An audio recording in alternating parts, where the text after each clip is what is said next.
মাটি আমাৰ, তেল আমাৰ।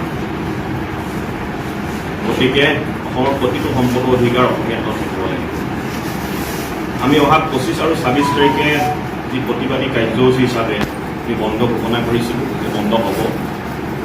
আমি বন্ধ সফলৰূপে ৰূপায়ণ কৰিবৰ কাৰণে আমি চেষ্টা কৰিম। আৰু ONGCত কৰ্মৰত হৈ থকা প্ৰতিজন অসমীয়া কৰ্মচাৰীক আমি অনুৰোধ জনাইছোঁ, আমাৰ এই বন্ধক তেওঁলোকে সহযোগিতা কৰক। আৰু আমাৰ শিৱসাগৰ জিলা প্ৰশাসনৰ আমাৰ এটা অনুৰোধ যে আমি কোনো ধৰণৰ হিংসাত্মক কাৰ্যকলাপত আমি জড়িত নহওঁ। আমি সম্পূৰ্ণ গণতান্ত্ৰিক মাধ্যমেৰে, গণতান্ত্ৰিক বিধি ব্যৱস্থাৰ মাজত থাকি আমি বন্ধ ঘোষণা কৰি আমি বন্ধ দিম। আৰু আমাৰ এই কাৰ্যসূচী চলাই লৈ যাওঁতে যদি কোনোবা দুষ্কৃতিকাৰীয়ে হিংসাত্মক যদি কোনোবা কাৰ্যকলাপ সংঘটিত কৰিবলৈ হয়, তাৰ কাৰণে কিন্তু শিৱসাগৰ জাতীয় জনগোষ্ঠীয় জনগঠন জগৰীয়া নহ'ব। আৰু এই ক্ষেত্ৰত শিৱসাগৰ জিলা প্ৰশাসনে সম্পূৰ্ণ চকু দিবলৈ আমি অনুৰোধ জনাইছোঁ। ইয়াৰ মাজতে আৰু এটা কথা ক'ব বিচাৰিছোঁ যে এতিয়া ONGC সম্পূৰ্ণৰূপে এক শ্ৰেণী বহিৰাগত হাতলৈ গতি কৰিছে।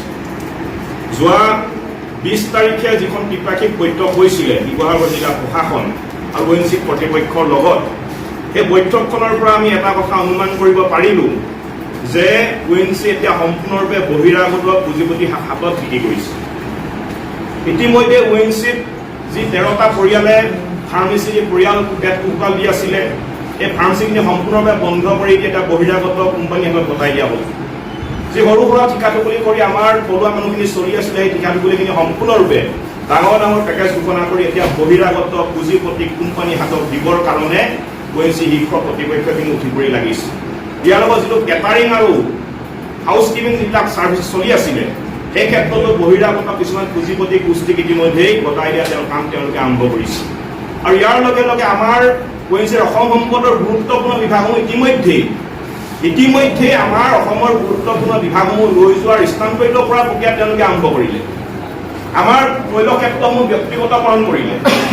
এই কাৰ্যক আমি সাধাৰণভাৱে চাই থাকিব নোৱাৰোঁ আৰু মনে মনে বহি থাকিব নোৱাৰোঁ।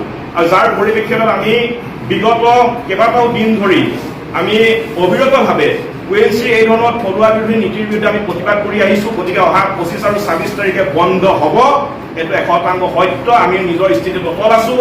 আৰু আমি এই সংবাদমেলৰ জৰিয়তে আমি পুনৰবাৰ ONGCৰ লগত জড়িত হৈ থকা, সক্ৰিয় হৈ থকা মোৰ অসম বিৰোধী চক্ৰক আমি সকীয়াই দিব বিচাৰিছোঁ যে তোমালোকে এতিয়াই সাৱধান হৈ যোৱা। তোমালোকে এতিয়া নিজকে সংশোধন কৰা, নহ'লে কিন্তু অনাগত দিনত কিন্তু পৰিস্থিতি আৰু ভয়াৱহ হৈ উঠিব।